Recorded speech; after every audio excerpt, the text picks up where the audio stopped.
यह स्टोरी उन लोगों के लिए है जो किसी भी काम को पूरा करने में बहुत प्रयास करते हैं और आखिर में हार मान लेते हैं और अपना काम वहीं छोड़ देते हैं। एक समय की बात है, एक राज्य में एक प्रतापी राजा राज करता था। एक दिन उसके दरबार में एक विदेशी आया और उसने राजा को एक सुंदर पत्थर उपहार स्वरूप प्रदान किया। राजा वह पत्थर देख बहुत प्रसन्न हुआ। उसने उस पत्थर से भगवान विष्णु की प्रतिमा का निर्माण कर उसे राज्य के मंदिर में स्थापित करने का निर्णय लिया और प्रतिमा निर्णय का कार्य राज्य के महामंत्री को सौंप दिया। महामंत्री गांव के सर्वश्रेष्ठ मूर्तिकार के पास गया और उसे वह पत्थर देते हुए बोला, महाराज, मंदिर में भगवान विष्णु की प्रतिमा स्थापित कराना चाहते हैं। 7 दिवस के भीतर इस पत्थर से भगवान विष्णु की प्रतिमा तैयार कर राजमहल पहुंचा देना। इसके लिए तुम्हें 50 स्वर्ण मुद्राएं दी जाएंगी।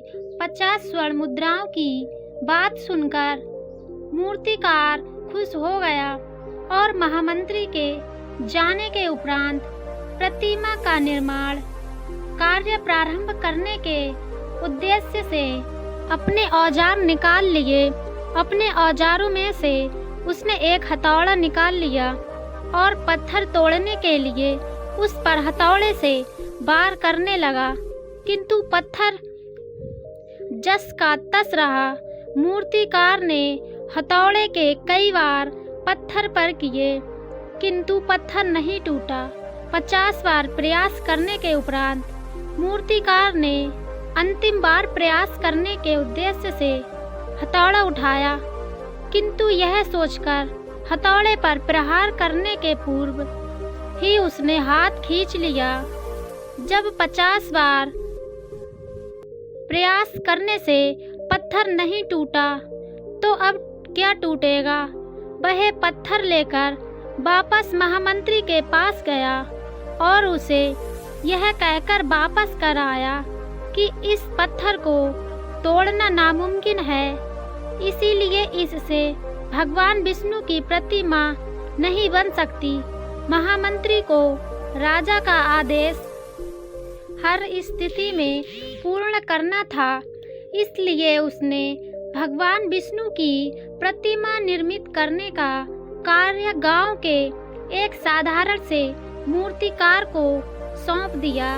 पत्थर लेकर मूर्तिकार ने महामंत्री के सामने उस पत्थर पर हथौड़े से प्रहार किया और वह पत्थर एक बार में ही टूट गया। पत्थर टूटने के बाद मूर्तिकार प्रतिमा बनाने में जुट गया। इधर महामंत्री सोचने लगा कि काश पहले मूर्तिकार ने एक अंतिम प्रयास और किया होता तो सफल हो गया होता और 50 स्वर्ण मुद्राओं का हकदार होता। मित्रों, हम भी अपने जीवन में ऐसी परिस्थितियों से दो चार होते रहते हैं। कई बार किसी कार्य को करने के पूर्व या किसी समस्या के सामने आने पर उसका निराकरण करने के पूर्व ही हमारा आत्मविश्वास डगमगा जाता है और हम प्रयास किए बिना ही हार मान लेते हैं। कई बार हम 1-2 प्रयास में असफलता मिलने पर आगे प्रयास करना छोड़ देते हैं, जबकि हो सकता है कि कुछ प्रयास और करने पर कार्य पूर्ण हो जाता या समस्या का समाधान हो जाता। यदि जीवन में सफलता प्राप्त करनी है तो बार बार असफल होने पर भी तब तक प्रयास करना नहीं छोड़ना चाहिए जब तक सफलता नहीं मिल जाती। क्या पता जिस प्रयास को करने के पूर्व हम हाथ खींच ले वही हमारा अंतिम प्रयास हो और उसमें हमें कामयाबी प्राप्त हो।